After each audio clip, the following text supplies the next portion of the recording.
Hey everyone, welcome to the very first episode of Tales from the Table, an irregular series where I, Steven, your host, will tell you about stories of myself and people that I've played with around the gaming table. Alright, so I figured that with the very first episode, I should start at the very beginning. So, I'll tell you about my very first D&D character. Now, if you're watching this video, you should probably know what D&D is. But just in case you don't, it's Dungeons & Dragons. Yes, that game that nerds play. Where you have some kind of adventurer in some far-off foreign fantasy land and you go around swinging swords or throwing spells to defeat creatures like orcs and goblins and all that other stuff. So, this may come as a shock and a surprise to some of you, but I didn't start playing D&D until after I had graduated high school. I know, I was a really big nerd in high school, and I'm still pretty much a really big nerd now, but I didn't start playing D&D until after I got out of high school, a year after I graduated from high school, as a matter of fact. So, what had happened is, graduated from high school. About a month later, I landed a job at a grocery store, started working there, made friends with a coworker who was a big D&D player. But, you know, you really wouldn't know it just from looking at him. He looked more of kind of like the rough and tumble kind of guy. I mean, he definitely looked as though he had seen some things, you know. He had a rougher upbringing. But he played D&D and stuff. His name was Mike. And Mike was my introduction into Dungeons & Dragons. Now, it's not as though I had never heard of Dungeons & Dragons before. Far from it. When I was a kid, I would often visit the local public library. And back then, the library had subscriptions to a bunch of different magazines. And one of them was Dragon Magazine, put out by, I suppose, eventually, I guess it was like TSR. And which was eventually was bought by Wizards of the Coast, and they did 3rd edition. But anyways, they had a subscription to Dragon Magazine. And so I would go to the library, I would flip through these magazines, and I had absolutely no clue about any of the stuff that was in there. It was talking about, you know, hit dice and THAC0 and, you know, AC, and I really didn't know any of this stuff. I didn't know anything about D&D, but I liked the fantasy aspect of it. I mean, it had some really awesome art in there, and I could read the articles, and the stuff that wasn't just filled with gamer jargon, I could understand. You know, so I would read the fluff, I'd read the fiction, I'd look at the art, and I would look at the comics, and I'm like, this is really awesome, really interesting stuff. But I really didn't know anyone who played D&D. I had no way to get into a D&D game. I met a guy who became a friend. His name is John. You've seen him in other videos that I've done. And John was a gamer. He played in AD&D, which was second edition. And he was really big into playing those games. And he probably invited me to come and play in a game. I don't remember a specific time in which he did, but I'm sure that he did. And for whatever reason, I never did. If he offered to let me play, I turned it down. I don't know why, but maybe I figured it was just too difficult. But I turned it down. But I knew that my friend John was a gamer. He played D&D. So it wasn't a foreign concept to me. I knew someone that played D&D, and he even gave me like this really funny die. It had like 20 sides on it, and he was like, "Oh, this is a D20. Here you go. You can have it." I'm like, "Oh, cool, thanks." I mean, I had no reason to have it or use it, but you know, he gave it to me. And anyways, years pass. I graduate from high school. I start working at a grocery store. I meet this guy named Mike. We get to be friends. And we're just work friends, you know. We don't really hang out or anything outside of work. But, you know, we're good friends at work. So eventually, you know, I guess he gets a bead on my personality. And I suppose he asks if I'd ever played D&D before. And I said no. I had a friend that played it, but I never tried it out myself. So he invites me to come to a game that he was going to be hosting at his place. And it wasn't just a game, they're also going to be having a barbecue. So it was like, it's supposed to be this really casual, laid back sitting. Hey, come over, we're going to have some barbecue, have some good food, and then we're going to play D&D, and you can get your character rolled up, and if you'd like to play, see how the game goes. I'm like, okay, I'll do that. I was really nervous, really hesitant, but I'm like, you know what? Mike's a good guy. He's really trustworthy. He wouldn't lead me astray. So I'm going to give this game a shot. It is something I should have done years ago, but I'm going to see. So at that point in time, I was going to a local community college, so I was only able to be at the game for like a maximum of 3 hours before I would have to leave to go to one of my classes.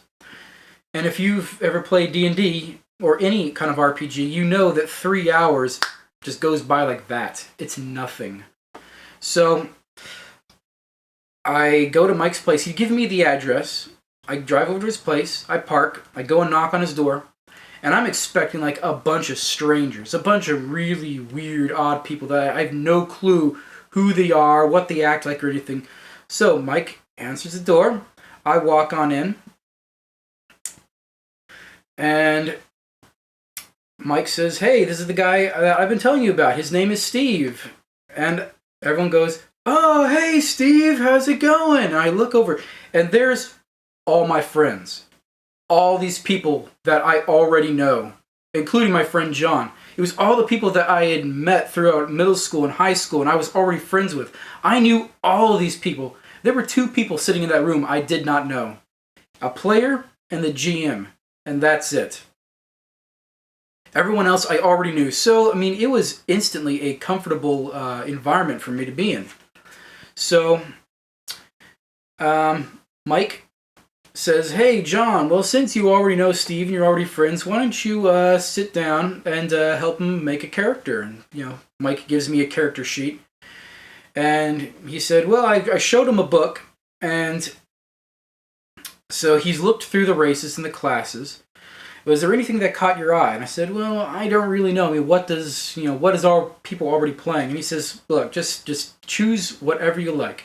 You can either start out easy, or you can start out difficult. So it can be simple, or you can go in the deep end. He said, if you want it to be simple, choose a fighter or a barbarian. If you want it to be really difficult, you want to just really get in there, play like a wizard or a mage.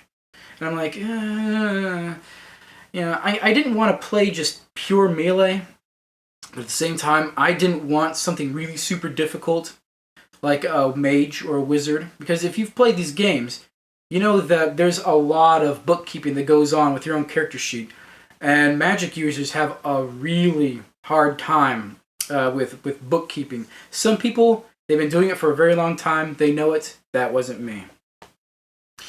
I couldn't keep track of spells or anything to save my life, so I wanted to choose something that was focused on melee, but had the option of using magic. And when Mikey had showed me his book earlier, I saw that there was this class called the Ranger. I'm like, that looks really interesting. Look at all these abilities that he gets. So I said, okay, I want to play a Ranger. So John is like, are you sure? Do you really want to play Ranger? If you want to play Ranger, fine. He opens up the book, goes to the page where the Ranger is, and they have a table there. If you played the game, you've seen it. There's this table with the levels 1 through 20, and all these abilities that your character gets. The Ranger, in his book, got absolute crap. He got nothing. Nothing. He got like a favored enemy, and I think like 2 up in fighting, and then he got something at like 18th level, I think. And I'm looking at this table, and I'd seen the table before. In the exact same book. It was the exact same picture with the exact same text, the exact same table, and the table was just filled with all these abilities that he was supposed to get. And I'm like, whoa, hold on. What's wrong with this? there's hardly anything here. And John's like, yeah, well, that's what happens when you play a ranger. You don't really get much. And I'm like, Mike, help! Like, what's going on here? And Mike comes over and he said, what's the problem? I said, the ranger, when you showed me, he's supposed to get all this stuff. What happened? Like, what happened to this book? John says I don't get anything. So Mike takes the book, he flips it over the cover, he's like, oh, this is the 3.0 rule book. I was showing you the 3.5 rule book. And at that point in time, John, I guess, had never seen a 3.5 rule book. So he's like, what, really? Let me see. So Mikey pulls out his book, flips it open, he's like, see, this is all the stuff a ranger's supposed to get in 3.5. And John says, well, okay, you can play a 3.0 ranger, or you can play a 3.5 ranger. What do you want to choose? And I get the distinct impression that John wanted me to choose the 3.0 ranger simply because he didn't want his book to become invalidated. And John, he was and still is a person that has very little money, so when he gets something, he hates it when it becomes obsolete, as we all do, but it hits him, harder because he just can't go out and just get the newest version of whatever. So I look at John and I'm thinking to myself, there's no way in hell I'm going to choose this pissant class when I can get all these abilities from the same class in this newer book. So I'm like, you know what? I think I'll play the 3.5 version. And he's like, okay. Mike lets me, borrow the book, and John helps me roll up the character, and I made a 3rd level character. 3rd level. And I don't get to play that first session because, we're doing the whole barbecue thing, and by the time that everyone's done cooking, done eating, ready to sit down and begin playing, I have to leave. So here I have my 3rd level character. It's an Elven Ranger, and his name is Cale Van Dread. Cale Van Dread was my very first Elven Ranger, my very first D&D character ever.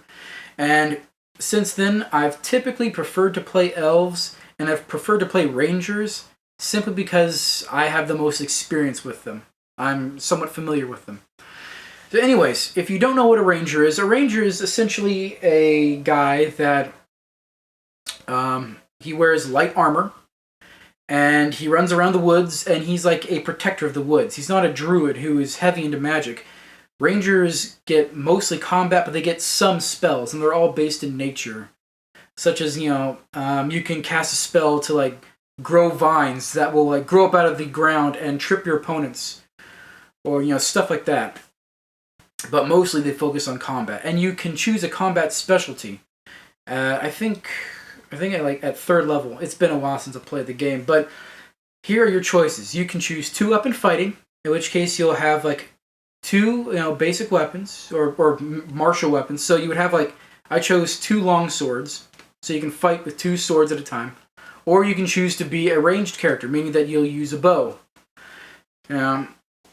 I've played both, but mostly I've played the melee-oriented one, simply because that was the first one I ever played, so I have more experience with it. So I was a ranger with 2 long swords, and I was ready to get my game on. So the next week, I go and belly up to the table for my very first gaming session. And here's the scenario. This guy, I won't say his name, but he was the DM. And then Mikey, my friend, he was like the co-DM. He helped run games. He would run games if the GM wasn't there. So Mikey was helping me out for my very first game.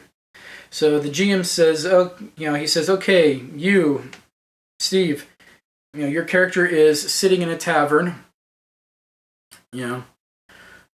What do you do? And I'm like, I'm not really a drinker, so I don't know anything about alcohol or whatever. So normally if you're playing D&D and you're in a tavern, you're going to order ale or mead. I mean, that's just what you do.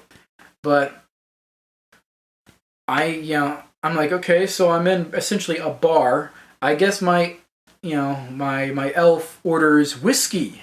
So I'm like, barkeep, get me a glass of whiskey.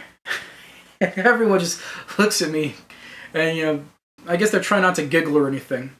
So You know, the bartender like eyes me. He's like, "Are you sure?" I'm like, "Yeah, get me a glass of whiskey." So he takes out a shot glass, and I guess he reaches up the top shelf because I guess whiskey is really rare and expensive in this fantasy world. He pours me a shot glass of whiskey, and I take it, and I'm like, "Ugh, what kind of human crap is this?" And everyone's like, "Whoa, this guy really knows how to play an elf." And man, I'm pulling this stuff right off the top of my head. I don't know what I'm doing. So the GM says, "Okay, go ahead and roll." You see another guy sitting beside you at the bar, and he has this strange weapon, across, strapped to his back. Go ahead and roll a spot check. So, I'm like, okay, so what do I do? What do I do, Mike? So he's like, here, you take this 20-sided die, you roll it, and you add this number to it. I'm like, okay. So I roll, and I roll really low. So I don't spot the guy sitting right next to me with the strange weapon strapped to his back. Everyone's like, whoa, an Elven Ranger that can't spot? Man, this is bad news. So it turns out that this guy sitting next to me was a GM PC. Essentially, he was just like a character that your game master will run to be able to kind of play while he runs the game. And the weapon he had across his back was a rifle, like a black powder rifle. And if anyone who's has played D&D for a while, they know that especially back in like 3rd edition and earlier, firearms were either non-existent or they were practically magical weapons. I mean, this is a fantasy setting, and you put rifles into it, you're starting to put a slightly higher level of technology into your fantasy campaign than you should be there. So, anyways, this guy had a rifle, which honestly my character would never have seen a rifle before. So, we start talking. He says that he's part of some adventuring group and says, do you want to join up? And my character says something like, oh, well, I guess I don't have anything better to do. I'm out here, wandering about to find, adventure. And so, sure, I will join you in your group. So, we go down to, I meet the rest of the group. We go down into some cavern. And we're wandering about. And since I'm an elf, and I guess I'm the only elf there, I'm supposed to be able to have the ability to spot hidden doors. So I walk by, and the GM's like, he rolls something. He's like, okay, Steve, your character notices something odd about the wall. You notice that there's a hidden door there. I'm like, hey guys, stop. There's a hidden door there. So we open up the hidden door, and we go and we find like some treasure. There's like, I guess like 50 silver pieces there. And me, not knowing how, the game is supposed to work, I'm like, I found the silver. That's my silver. I found it.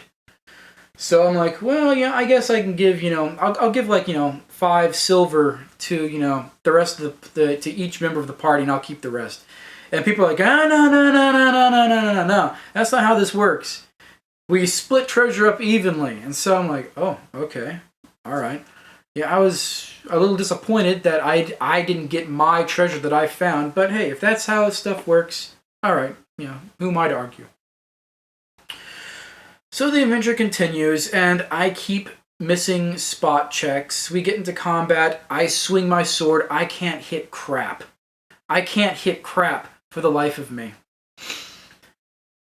It was 3 game sessions later. It was my 3rd game session. So 3 weeks later, after several combats, that I finally managed to hit an enemy in combat. I'm like, holy crap, I hit it. And Mike is like, hey guys, guess what? Steve actually managed to hit something for the very first time. And everyone's like, woohoo! It was because of that I learned that it's a very good idea to cheat in D&D. If no one's watching your dice rolls, it's a good idea to cheat. Especially if you have a history of rolling really low. So, after that, as long as no one was looking at my dice, I'm like, oh, I rolled a 15 or a 16 or whatever. Even if I rolled like a 2 or a 3. Because I don't want to have a useless character that's like a liability to the party. Anyhow, time goes on. At 5th level, I think it is, Rangers are supposed to get an animal companion. Essentially what this is you have a list that you can choose from in the book that you can take as basically like a follower or companion. It's an animal that you can basically talk to. You can, I guess, psychically talk to it. I mean, you can talk to it. It understands you. It talks to you. You understand it. I mean, you can, and the list, especially for like 5th level, when you can first get an animal companion, is really limited. There's like, like a rat or a hawk or a wolf. And what I want to do is I wanted to get a wolf. And in my head, I really wanted to roleplay this out. I mean, like, I'm thinking, well, there's no way in hell that, like, a wolf would be allowed in, like, a town or a city. So I would have to have, my wolf, wait outside, a town, while I went in there to buy things. And then I would go out of town and I would camp at night outside with my animal companion. I really wanted to roleplay this up. But the GM... It was pretty much the GM's responsibility in this game to create and control an animal companion. They made it very clear to me that I was not in control of my animal companion. I could have my animal companion do things, but the GM was the one who was controlling it. And because the GM kind of wanted to be lazy, he didn't want to have another thing that he was controlling, or even another thing that he had to create for me. And so I didn't get my animal companion. There I was, a ranger with no animal companion. So this went on, and I kept saying, hey, can I get my animal companion? Can I get it now? Can I get it now? Can I get it now? Every single game session. And every single time it was like, no, I didn't make it, or no, I'm too busy right now. So I never got my animal companion. I think it was about the time that I eventually reach, I think it was 11th or 12th level. I've been looking through the rule book. By this point in time, I had bought my own rule book so I could read through it and everything. And I noticed that, some of the other classes, I wanted to try those out. And I'd asked Mikey if I could, play these classes. And he says, there's a thing called multiclassing where you can get a level in another class and you get their abilities and stuff. So what I wanted to do is I wanted to multi-class into mage. Because the ranger started getting spells, but he doesn't get very many, and they're all very nature-based. They're all utility spells. They're not attack spells. They're kind of limited in what you can do with them. And since there were already dedicated spellcasters in the party, there wasn't really much that I could do to help out the party with my meager list of spells. So I wanted to multi-class into mage, so I could actually start getting some useful spells. So I was actually role-playing this. I'm like, oh, my character has been, experiencing some strange phenomena, and he's, he has, some odd powers and stuff that he discovered that he has. And so, this night I'm going to concentrate on trying to develop those powers and stuff. I was trying to role-play out my eventual multi-classing into a mage, which was supposed to happen at the next level. The DM didn't seem all too thrilled, but then again, maybe he just didn't give a rat's ass. So, I was trying to multi-class into mage. I was trying to get an animal companion, and other people had kind of joined the gaming group. So somewhere along the line, we acquired a new player, and he decided to play a Paladin. Now, for those of you who don't know who a Paladin is, it's essentially like a knight, a very old-timey, medieval kind of knight, but you have a very strict moral code. You have to follow this moral code, or else you will lose all of your abilities. Because a paladin isn't just a fighter or a glorified fighter. They're like a holy warrior that serves their deity. And they get all these abilities and powers and magic and stuff that their deity grants them as they level up. But they have to maintain this very strict rigid, righteous moral code.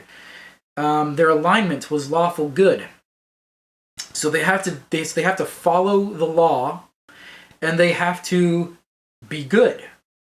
So you have to be good while following the law, and you're adventuring around with other people who don't exactly see things the same way you do. I mean, if you have like a paladin and a thief working together, you're in for some fun times, because the thief, his entire, goal is go around, break into places, steal stuff, pick pockets, and stab people in the back, which is completely opposite from what the paladin is supposed to do.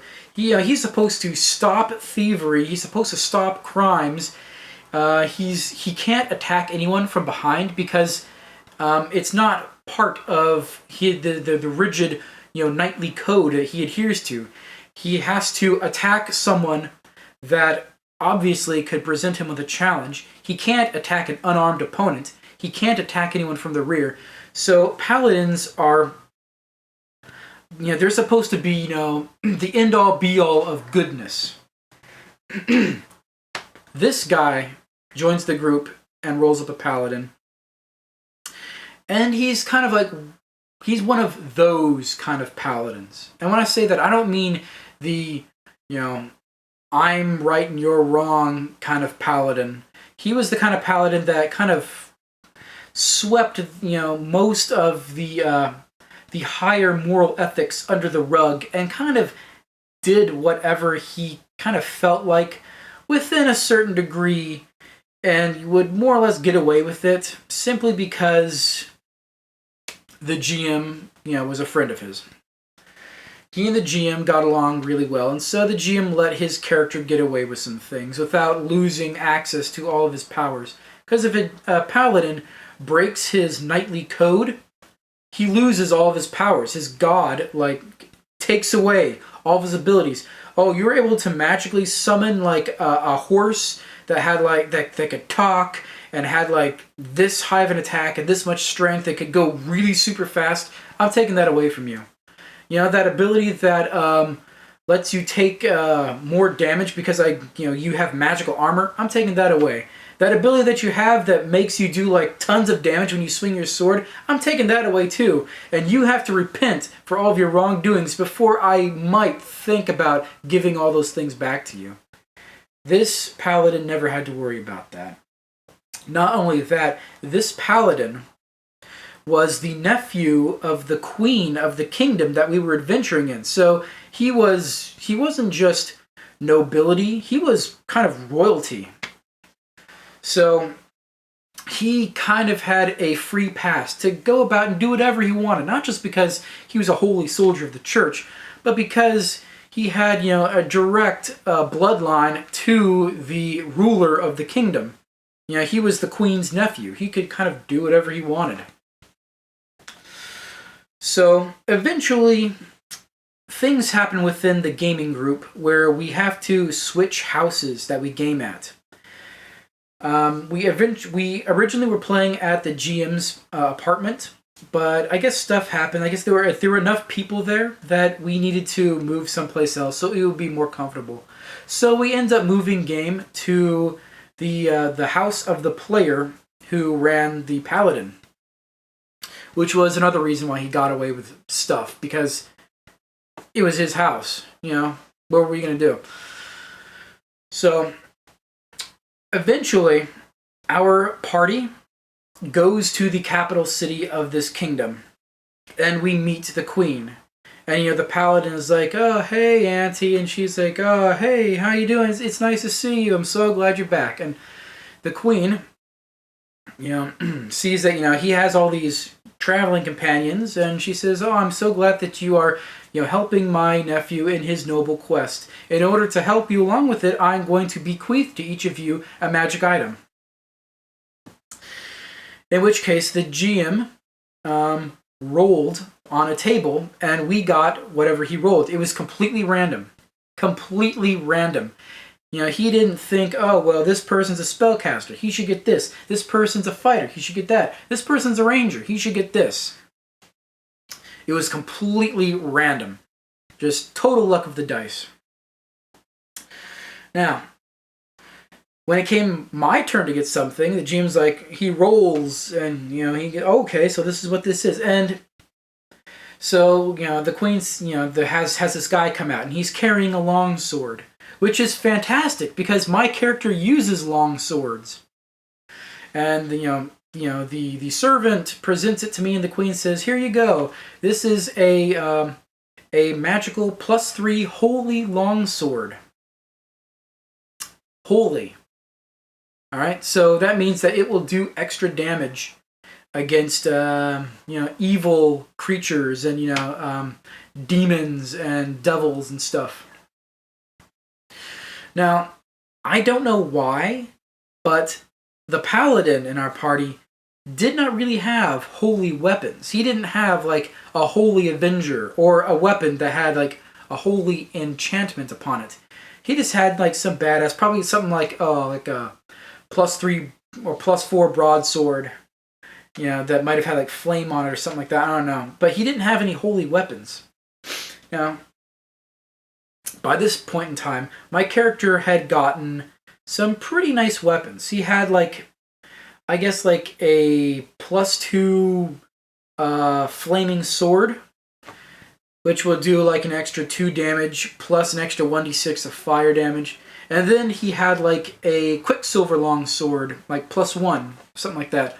And, like, there's this channel inside that's hollow that has, like, mercury in it. So when you swing it, the liquid inside shifts to make you swing faster. So I got a bonus to my attack. Plus, it was, like, coated with alchemical silver, so it would bypass the damage reduction of lycanthropes. And my character was really scared of lycanthropes, because the one and only time I tried to go out into the woods to get an animal companion, which was a wolf, which is I wanted, I ended up coming across a group of werewolves and only escaped, with my skin intact, because Mikey's character, who was ultra powerful, pretty much flew out into the woods and negotiated with the lycanthropes to leave my character alone. So I was really worried of lycanthropes. I finally got my hands on this, the silver sword. So I'm like, okay, now I can hold my own if I get attacked by lycanthropes again. But now, here I have this +3 holy sword. And the other swords that I already had, the two of them, since I do 2-weapon fighting, they were better, in my opinion, than this +3 holy sword. I mean, I have this flaming sword, and I have this quicksilver sword, and I really don't have any use for this sword. But, it might come in handy in a pinch, and I pretty much say that, oh, well, thank you very much. And out of character, I'm like, oh, I guess this will come in handy in certain circumstances. And I guess stick it to my belt or whatever. And the guy who's playing the Paladin, he makes it known that he wants that sword, because it's a holy sword. And so he comes up to my character, he's like, hey, I'll trade you this Cloak of Elvenkind for that +3 holy sword you have. Now, since this game happened, I've played 2nd edition, and I've seen Cloaks of Elvenkind, and I've seen, how good Cloaks of Elvenkind really were. In 3rd, or 3.5, they weren't all that great. And if they were, then it might have been Boots of Elvenkind that he was offering me. Because I remember looking through the rule books and let me see, what does this do? What does this do? Oh, it just gives you a +2 to this? No, I don't think it's worth it for this sword. So I didn't trade the Paladin for the sword. I kept the sword. And the Paladin, he was not happy. The player was not happy that I had this sword. Not only was I not using it, but, I had just had this sword that he wanted. And I wasn't going to trade him for it. A few more game sessions pass, and I guess some stuff happened behind the scenes, or just without my knowing it, that started to really piss off the GM. And he decided that he was starting to lose control of his game, that the players, figured that they could do whatever they wanted and run roughshod over his plans or whatever. And so he needed to prove a point. He needed to prove to the players that he was in control of the game, and not us. So what he decided to do is he took 3 players aside. I found this out afterwards, of course. But he took 3 players aside and he said, okay, I'm going to allow you to roll up one-shot characters, and they're going to be evil characters. Make them, at this level, and you have this much gold to buy items. Just make evil characters that can kill a party member, because I'm going to have you guys kill a party member. And to the GM, it didn't matter who died. It didn't matter who got killed. He just wanted to kill some player's character, so that he could prove to the group that he was in charge and not them. So the fateful day comes. We arrive at game. Nothing seems, out of the ordinary. But we start playing. We come to like this big clearing in this forest, and we're traveling through the woods. We come to this clearing, and there's the evil characters, and our players start playing these 3 evil characters, and there's and the GM is just waiting for someone to step up to the plate, for someone to be the person to die. And so I guess he looks at me, and I guess he's really tired of me asking for an animal companion. He's tired of me wanting to get what my character should have gotten back at 5th level. And we're at 12th level by this point. So that was 7 levels ago. So he doesn't want to have to deal with my asking for an animal companion anymore. So he says that this white wolf comes out of the woods and kind of walks up and stops about 30 feet away, and it just looks at you. It's non-threatening or anything, and I'm kind of hesitant. By this point in time, I know that something's up, because this GM was kind of a lazy GM. He never explained anything in detail unless something bad was about to happen. But I really wanted an animal companion. I mean, here was a wolf. Here was a wolf. Right here. And it can talk, mentally, in my head. And it says, if you come over here and you put your hand on my head, I will confer blessings upon you, and I will be your animal companion. And I will follow you to the ends of the earth. And I fell for it like a sucker. Now, before I go any further, I suppose I should tell you that the GM made a pseudo-animal companion for me, and what that pseudo-animal companion was a pseudo-dragon. If you don't know what a pseudo-dragon is, it's like a small dragon. It's not this massive, huge dragon. A pseudo-dragon is about, yay big from nose to tail. It's like this smallest dragon that, sits on your shoulder. It has wings, so it can fly around. It's an intelligent creature, so it would have an intelligence of 13 or 14, something like that. It's about as smart as a human, but it can't breathe fire or anything like that. It has no breath weapon. It's essentially like a familiar, a more badass wizard would get a pseudo dragon as a familiar or animal companion. So he made this pseudo dragon. But he named it Roger Dodger, and he made it so the pseudo-dragon could talk. Not in your head, but verbally, vocally talk. And he was this really dumb, wisecracking pseudo-dragon that secreted this mild acid from his scales.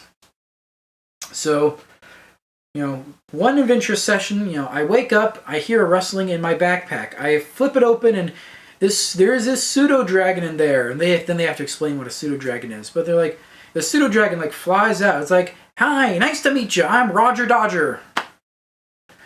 And, and he's eaten all of my trail rations. And stuff that is in my pack, the DM has me make a roll to see if that stuff has broken or not from the acid damage. And he continues to fool around with my stuff and eat what food I have and drink what water I have while we're on the road and destroy my items with its acid. it essentially, and I'm like, what the heck is this? Is this supposed to be my animal companion?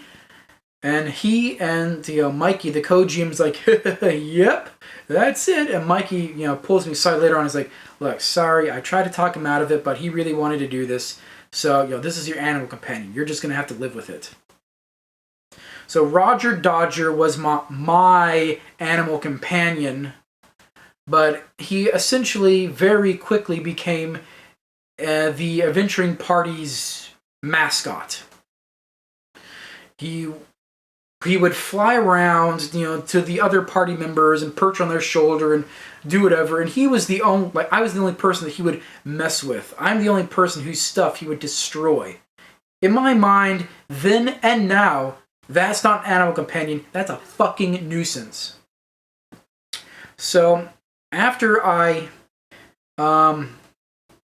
gave the GM my opinion of the animal companion, somewhat gently at first, but 3 game sessions later, I really let him know what I thought about this, and that it was total bullshit, and that he had screwed me over. Roger Dodger slowly but quietly made his exit, and eventually he was never heard from again. So back to where I found this white wolf. The white wolf says, put your hand on my head and I'll confer upon you blessings, and I'll be your animal companion, and blah blah blah blah. So I walk forward, I put my hand on the wolf's head. So I was the guy who had stepped to the plate. I'm the guy who unknowingly signed his own death warrant. So the wolf, I guess, just disappears. And then a player and friend, a longtime friend, was one of the people who had made up one of these evil characters, made, I guess, a half-dragon, assassin. And if you're assassin, you can get this ability where you study an assassination target for 3 consecutive rounds. And then if you make a successful sneak attack against them, they're dead instantly. So, this friend, this person who, I trusted, who was running this evil character, had this half-dragon sneak up behind me, stab me in the back with a knife, and the GM's like, you fall over dead. I'm like, what do you mean I fall over dead? He's like, you're dead. You're at negative 11 hit points. You're dead. I'm like, what? What? There's nothing I can do about it. All I can do is just rage impotently against this unfair calling. So, to make matters worse and to add insult to injury, I guess this half-dragon then decided to strip off my gear and eat my body. So, this person, the player, is a friend of mine. I've known this person since middle school. Had their evil half-dragon pull the gear off of my character's dead body and eat said dead body until there was nothing but a pile of bloody bones lying on the ground. And then, the Paladin, the holy warrior of light, who is supposed to be all good and righteous, who is supposed to strike down evil, walks over to what remains of my character's remains, picks up the +3 holy longsword, and just looks at at this evil half-dragon. And the half-dragon says, are you going to fight me? And the Paladin, in all of his righteous glory, says, no, I have no quarrel with you. All I wanted was the sword. I have the sword, now I'm going to leave. I don't want any fight with you. And he just turns around and walks away. And I'm sitting there with my mouth hanging open. Like, what the flying fuck just happened? You killed my character, you ate his damn body so he can't even have a funeral, a proper one, and then this paladin who's supposed to be all holy and righteous just comes up and steals my shit. Like, what the hell? So, there ended the tale of Cale Van Dread, the Elven Ranger. I was not happy at all. A fight ensued a little later on. I don't remember anything that happened. Because, I was just too much in shock of having my character unfairly murdered without my say so or anything. It's not as though I died nobly in combat, or I died because I rolled poorly and the dice betrayed me. I died because the DM wanted to kill someone to prove a point. So Mikey, the co-DM, took me and another player aside whose player had been killed in the encounter that followed afterwards. And he said, you know what? What the GM did to your guys' characters was completely unfair and uncalled for. So, what I'm going to do to try and make things up to you guys is I am going to let you guys roll up new characters. They'll be the exact same level that your characters were at when they died. And I'm going to give you this much gold to spend on whatever gear you want. And I'm also going to let you pick one magic item out of the Dungeon Master's Guide. That was really nice of him, but I would have preferred to have kept Kale Van Dread, my Elven Ranger. But I had to, do what I had to do. So I decided to make a revenge character. The revenge character. This was my last character's half-brother, Corso Van Dread, who was like, I think it was like an elven psychic warrior. I'm not even lying. An elven psychic warrior. Now, if you remember the 3.0 and 3.5 D&D days, you know that I think it was Mongoose Publishing had like a series of books that you could use for your D&D games called the Quintessential Series, and they published a book for every single class. There's a Quintessential Ranger, Quintessential Fighter, Quintessential Barbarian, Quintessential Rogue, and it was just a book full of like extra abilities and spells and gear and talents and traits and whatever and feats that a character of your class could use. And it's up to the DM whether or not he wants to let you use those, but our group played a little fast and loose. The GM and the co-GM allowed stuff out of the Quintessential Series. And so there was one feat, I think it was out of the Quintessential Fighter, and it had to be taken at character creation. And this feat was called Massive. And it made your character extra tall. Now, most player classes are what are known as medium size. So anything from a dwarf, which is the shortest medium-sized, all the way up to I think a half giant. I think a half giant from one of these official books was just short enough to still be medium-sized. Maybe you're like a quarter giant, whatever it was. And then small classes were gnomes and halflings. So most player classes are medium size. If you're larger than that, you get certain bonuses and penalties. So I took Massive, which bumps up your size category to large. So you are pretty much like 1 inch taller than the height requirement to claim large category. So I took that. So this was like a 7.5 foot tall elf, and I took a halberd because it had like a D12 for damage, and I got like some boots of winged boots that would allow me to fly, and I got like some magic items and all this stuff. And this was supposed to be a character that was supposed to get revenge for the murder of his half brother, and I created like a whole backstory for him and everything, which in the end turned out to be an absolute waste.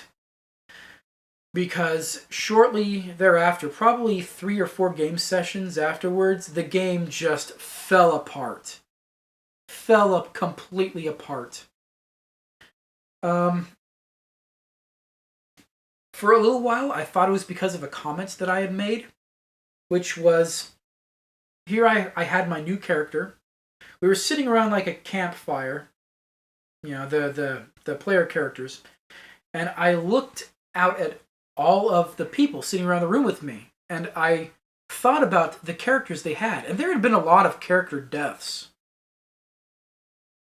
And so I said out loud, why is everyone here? What quest are we on? We actually had a specific quest. It was kind of vague, but I said, why are we all here? Very nearly every single character here died after I joined, this gaming group. What reason does anyone here have to go on this quest? Like the only character that was still alive that had been around from the beginning was the co-GM's nigh invincible character. He was the only one who was still alive from the beginning. Everyone else, including my character, had died and then brought in a new character. So everyone was here on this quest so that they could go around and kill stuff, I guess. There was absolutely no reason for us to be wandering around. We were just there, I guess, to kill monsters, get experience, and treasure. That's it. There was no goal. There was no quest. We were there to kill shit and get money and treasure. There was no plot line. The next game session was the last one. After that, the game just abruptly ended. And I found out it was because the guy who played the Paladin, his ex-wife, was starting legal trouble by saying she was going to try to take custody of his daughter. And our GM at the time was trying to get custody of his daughter from his wife. And I guess the Paladin's ex-wife was threatening to cause as much trouble for our GM as possible. And so, because we were playing at the Paladin player's house, and because he was so central to what was left of the storyline, it was impossible to continue the quest. So the game just abruptly ended, came to a screeching halt, and was over. And thus ends the story of Cale and Corso Van Dread. An Elven Ranger who was unjustly killed before his time, and his noble, well-meaning half-brother, the psychic warrior, who tried to get revenge for his brother's death and was never able to do anything about it. Well, this has been the very first episode of Tales from the Tabletop. I'm Steve. Check back again for future videos. That's all you have this time, and I am signing out.